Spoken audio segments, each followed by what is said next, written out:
Kerajaan Luwu adalah salah satu kerajaan yang paling dikenal di Sulawesi Selatan. Salah satu alasannya adalah karena adanya karya sastra terpanjang di dunia yang berasal dari kerajaan Luwu. Karya sastra itu bernama Kitab I Lagaligo. Nah, apabila kita menyimak isi Kitab Lagaligo ini, maka kita dapat mengetahui bahwa Kedatuan Luwu pertama kali didirikan oleh Batara Guru. Batara Guru sendiri, menurut mitologi Bugis kuno, dianggap sebagai sebuah sosok yang turun dari langit, atau biasa kita kenal dengan istilah Tomanurung. Batara Guru inilah yang menjadi Datuk Luwu pertama, sekaligus orang yang mendirikan kerajaan Luwu ini.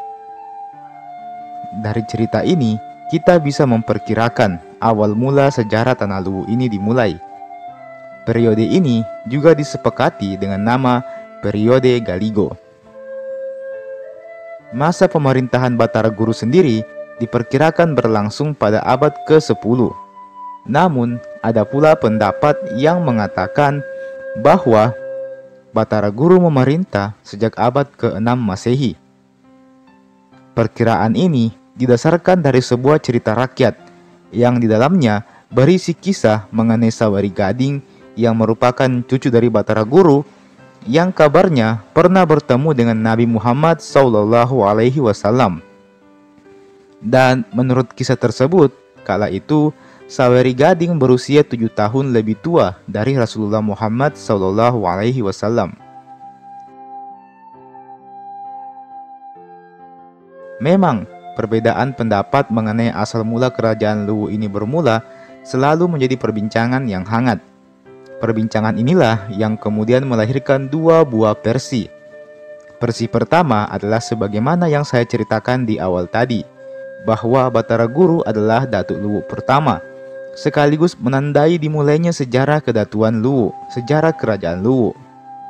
Sedangkan versi kedua mengatakan bahwa sejarah Luwu dimulai ketika memasuki periode Lontara, di mana Simpurusiang yang menjadi Datuk Luwu-nya.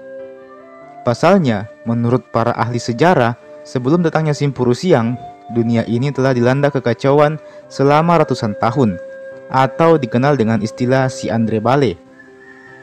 Itulah mengapa Simpurusiang dianggap sebagai Datuk Luwu pertama periode Lontara menurut versi kedua.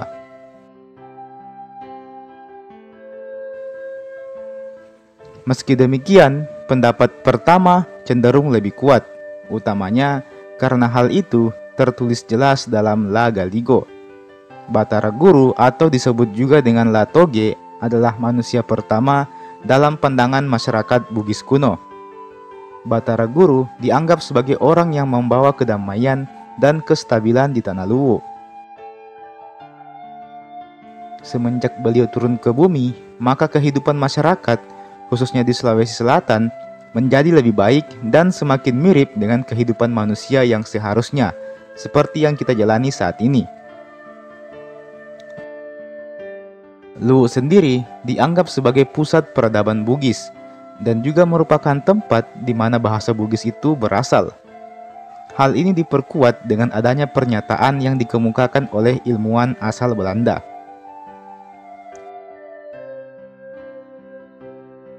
Luwu dapat dianggap sebagai pusat dan awal mula peradaban di Sulawesi itu sendiri. Dominasi kerajaan Luwu sangatlah luas, hingga mencapai Poso, Sulawesi Tengah, Kolaka, dan bahkan Gorontalo. Luwu bahkan bisa disebut sebagai kerajaan yang melahirkan kerajaan lainnya di Sulawesi, khususnya di Sulawesi Selatan. Suku Bugis dan Makassar sendiri menganggap bahwa Luwu merupakan negara Bugis tertua yang meliputi semua negeri di Sulawesi Selatan, Sulawesi Tenggara, Sulawesi Tengah, hingga Sulawesi Utara.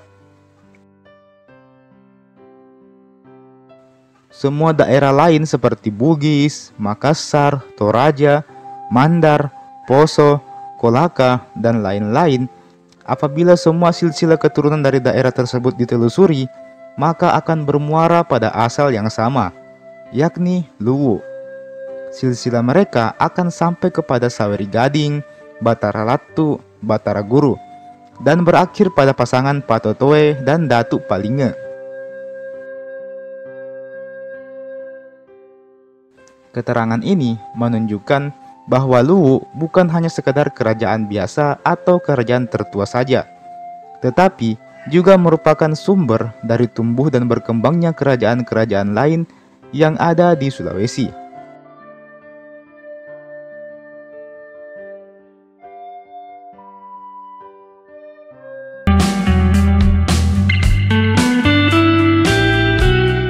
Hampir sama dengan kerajaan-kerajaan lainnya di Sulawesi Selatan, kerajaan Sopeng pun bermula ketika munculnya seorang Tomanurung.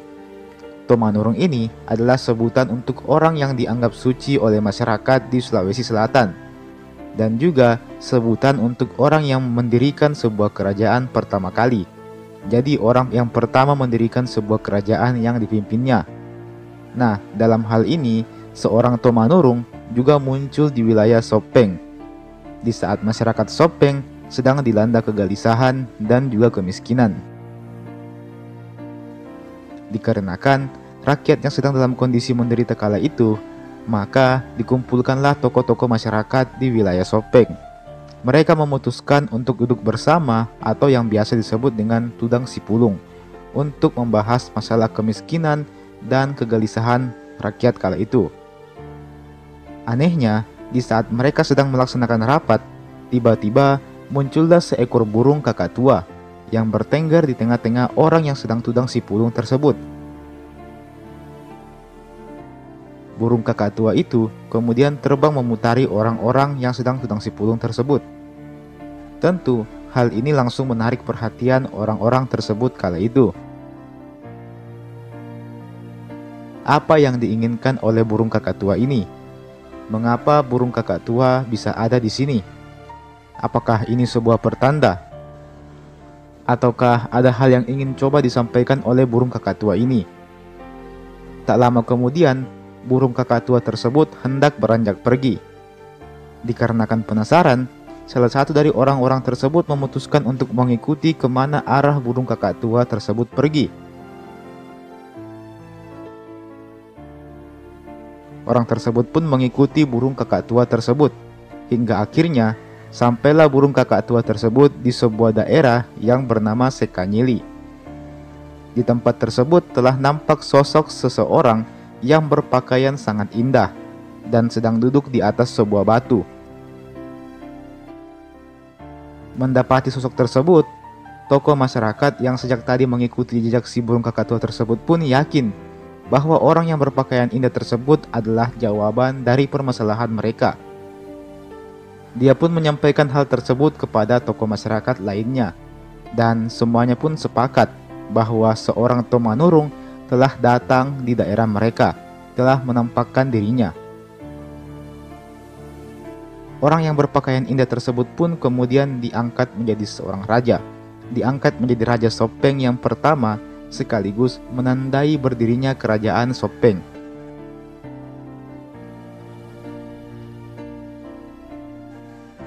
Raja pertama Sopeng tersebut diberi gelar Late Mamala Manurunge Ri Sekanyilik. Dan sekadar informasi tambahan saja, kalau kalian lihat, lambang Kabupaten Sopeng sendiri adalah burung kakak tua. Banyak yang mempertanyakan, mengapa lambang kota Sopeng tidak menggunakan kelelawar saja? Mengingat Sopeng sangat identik dengan julukan kota kalong atau kelelawar. Well, alasannya mengapa yang digunakan adalah burung kakak tua dan bukan kelelawar adalah karena burung kakak tua lah yang menuntun masyarakat Sopeng kala itu untuk bertemu dengan sosok raja pertama mereka, seperti kisah di atas. Jadi, seperti itu teman-teman. Kerajaan Sopeng sendiri juga dikenal sebagai salah satu kerajaan Bugis yang kuat pada masanya.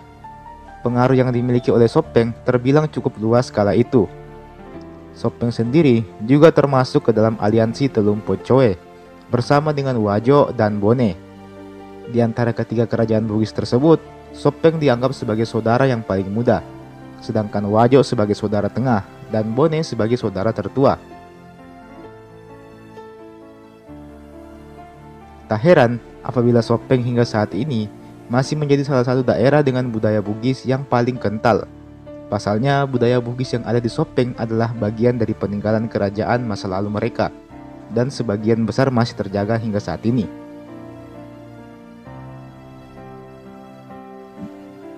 Dan teman-teman, itulah tadi pembahasan kita pada hari ini. Bagaimana menurut kalian?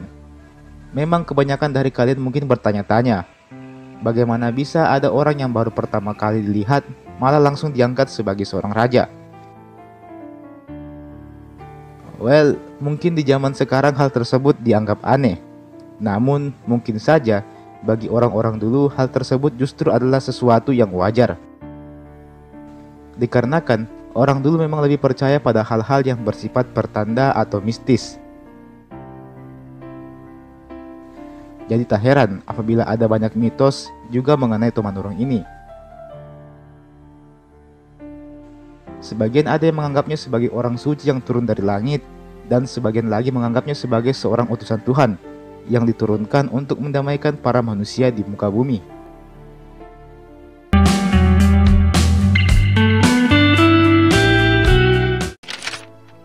Pada waktu itu, waktu di mana kerajaan Bone belum terbentuk, sejatinya telah ada beberapa kelompok yang menghuni wilayah Bone. Kelompok-kelompok tersebut berkumpul karena berasal dari nenek moyang yang sama. Adapun kelompok-kelompok tersebut menamakan diri mereka dengan istilah Wanua. Setiap Wanua kala itu dipimpin oleh seorang pemimpin yang diberi gelar Matoa Ulu Anang. Beberapa Wanua yang terbentuk kala itu antara lain Wanua Cenrana, Wanua Ujung, Tak Ponceng, Palaka, Macege, Tibojong, Taneteri Atang, Taneteri Awang, Cina, Salomeko, Awang Pone, Barebo, dan Lamuru. Beberapa dari Wanua tersebut mungkin masih akrab di telinga kita nama-namanya. Setiap Wanua kala itu memilih untuk mengisolasi dirinya ke dalam wilayah kekuasaannya masing-masing. Mereka cenderung tertutup dan menghindari kontak sosial dengan Wanua lain. Meski begitu, pada masa berikutnya, setiap Wanua ini mulai berhubungan satu sama lain dikarenakan faktor kebutuhan. Sayangnya, hubungan tersebut tidak berjalan dengan mulus. Alhasil, beberapa Wanua kerap kali saling bertengkar dan terkena konflik satu sama lain, menjadikan suasana kala itu dipenuhi oleh kekacauan dan kekerasan. Masa kekacauan ini, kalau dalam lontara disebut juga dengan istilah si Andre Bale, yang apabila kita artikan adalah masa di mana manusia saling terkam-menerkam layaknya ikan-ikan di laut. Pada masa ini, kekacauan terjadi di mana-mana. Yang kuat menyerang yang lemah, dan yang lemah tertindas tanpa ada pertolongan. Pada masa itu, tidak ada yang namanya keadilan. Hukum alam menjadi satu-satunya hukum yang berlaku di situ. Pada titik kekacauan ini, orang-orang mulai mendambakan sosok pemimpin yang bisa menengahi masalah ini. Masyarakat mendambakan sosok panutan yang bisa membawa kedamaian di tanah Bone ini. Hingga pada suatu ketika, cuaca sedang buruk-buruknya. Hujan deras tiada henti. Gemuruh petir sambung menyambung tanpa jeda. Orang-orang dilanda kepanikan. Sebelum akhirnya mereka menyaksikan ada seseorang yang tengah berjalan mendekati mereka. Orang itu berpakaian serba putih. Alhasil, orang itu bertemu dengan para pemimpin Wanua. Orang itu awalnya dianggap sebagai sosok yang akan memimpin mereka semua. Namun ternyata bukan. Pria berpakaian putih itu hanyalah pengantar. Dia kemudian menyuruh para pemimpin Wanua itu untuk mengikutinya. Mereka pun menuju ke atas sebuah bukit. Di atas bukit nampaklah seseorang yang sedang duduk di atas sebuah batu besar. Sosok itu berpakaian kuning keemasan. Di belakangnya terdapat 3 orang lagi yang berpakaian sama, yang berdiri sambil memayungi tuannya ini. Dan sosok itulah Tumanurung yang sebenarnya. Akhirnya, para ketua Wanua tadi menemui sang Tomanurung ini. Terjadilah kesepakatan di antara mereka. "Tidakkah engkau berdua hati? Tidakkah engkau akan ingkar?" tanya Tomanurung tersebut. "Anginlah engkau, kami daun kayu. Kemana engkau berhembus, ke sana kami terbawa. Kehendakmu kepada kami, titahmu yang jadi. Engkau menyeru, kami pergi. Engkau meminta, kami memberi. Engkau memanggil, kami menyahut. Walaupun anak dan istri kami sekalipun, jika engkau tak menyukainya, kami pun tak menyukainya. Akan tetapi, tuntunlah kami ke arah ketentraman. Engkau menjaga kami menuju kemakmuran. Engkau menyelimuti kami, agar kami tak kedinginan." Demikian jawab para tetua tersebut. Alhasil, dari sini lahirlah sebuah perjanjian. Terbentuk pula 7 wanua yang disebut juga dengan nama Kawerang Tanah Bone. Tomanurung tersebut bernama Mata Silompoe. Dia kemudian dinobatkan sebagai Arum Pone pertama, alias Raja Bone pertama. Bersama dengan 7 ketua wanua tadi, mereka berhasil memimpin Bone ke arah yang lebih baik, menjudahi pertikaian dan mendamaikan masing-masing pihak, menyatukannya ke dalam satu payung kepemimpinan. Arum Pone ini kemudian menikah dengan seorang Tomanurung Ritiro.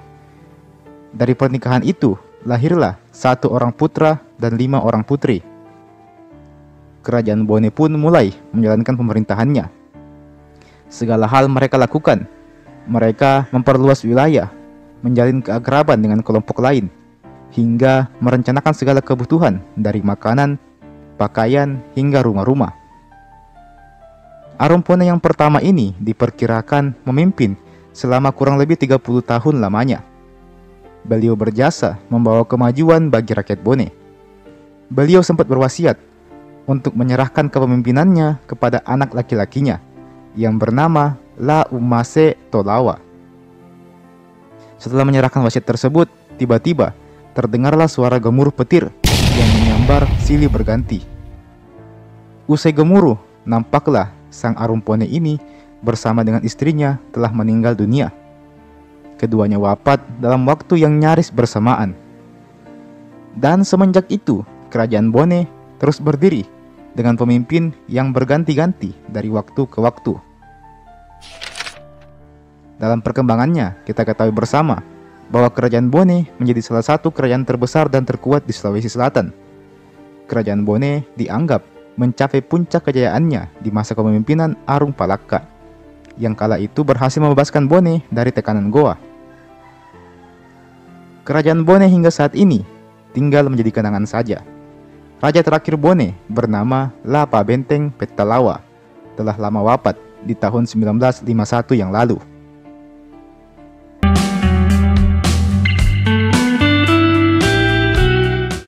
Kisah kita mulai pada sebuah masa yang disebut dengan masa kekacauan, atau bisa juga disebut dengan masa Ad-Dampang. Disebut dengan masa kekacauan karena pada waktu itu perang saudara masih sering terjadi di Semenanjung, Sulawesi Selatan. Salah satunya adalah di Bantaeng itu sendiri. Di Bantaeng sendiri terdapat 7 buah kubu yang saling bertentangan satu sama lain. Setiap kubu dikepalai oleh seorang pemimpin yang dikenal dengan nama Kare.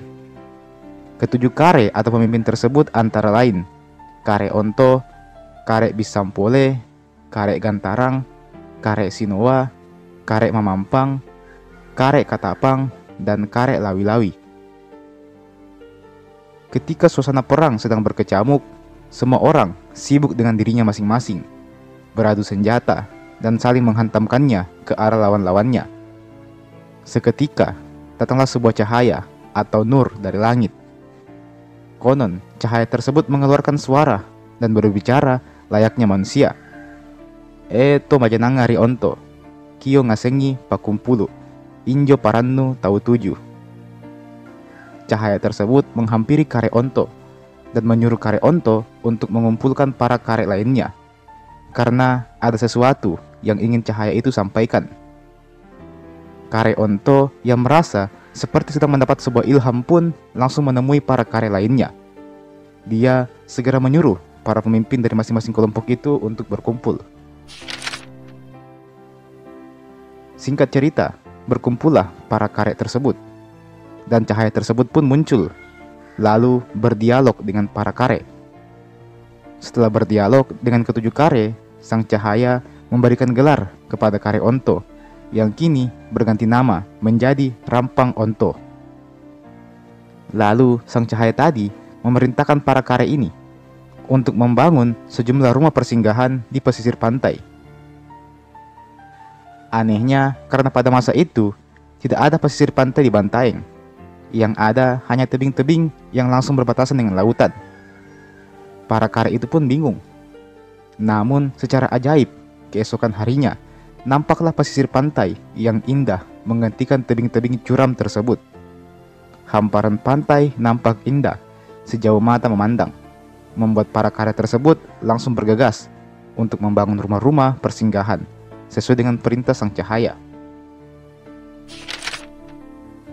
Rumah-rumah tersebut sendiri letaknya berada di Mangaradupa di Kaili, Korong Batu, Poci Butaya, dan Tamarunang. Konon, beberapa rumah tersebut masih ada sampai saat ini, dan keberadaannya dianggap keramat oleh warga setempat. Oke, mari kita kembali ke cerita. Usai para kare itu selesai membangun rumah, mereka pun meminta untuk bertemu kembali dengan sang cahaya. Para kare itu sepakat untuk meminta didatangkan seorang pemimpin kepada mereka untuk menjadi teladan dan pengayom serta pemersatu masyarakat Bantaeng. Sang cahaya pun menjawab, "Besok, berangkatlah kalian ke Mamampang, di Bungaya, di Salucin Raya." Dan keesokan harinya, para kare pun langsung berangkat ke tempat tersebut.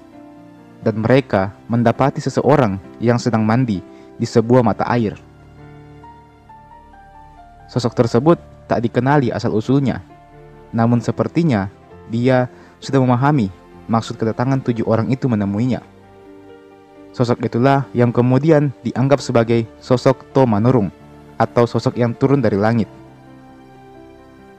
Sosok tersebut kemudian menjadi pemimpin di Bantaeng dan berhasil menyatukan 7 buah kelompok yang saling bertikai tersebut. Adapun mata air yang dipakai mandi oleh si To Manurung ini dikabarkan masih ada sampai sekarang. Mata air itu keluar dari sebuah batu besar. Tepat di belakangnya terdapat pohon kapuk. Menurut kepercayaan masyarakat, tempat tersebut masih dijaga oleh sosok makhluk tak kasat mata.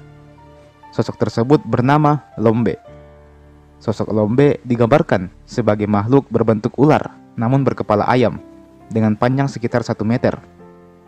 Selain Lombe, terdapat pula sosok mistis lainnya yang menyerupai orang tua yang bersorban, yang disebut juga dengan nama Ajia atau Pak Haji.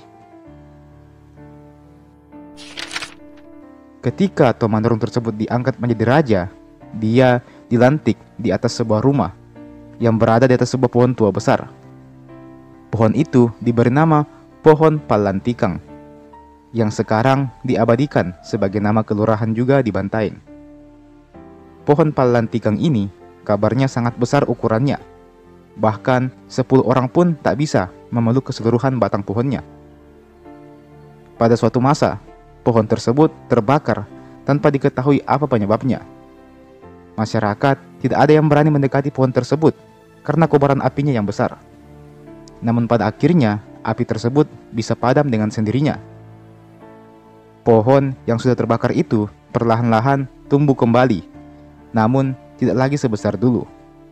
Kabarnya dahan pohon tersebut kini hanya sekitar 3 meteran saja.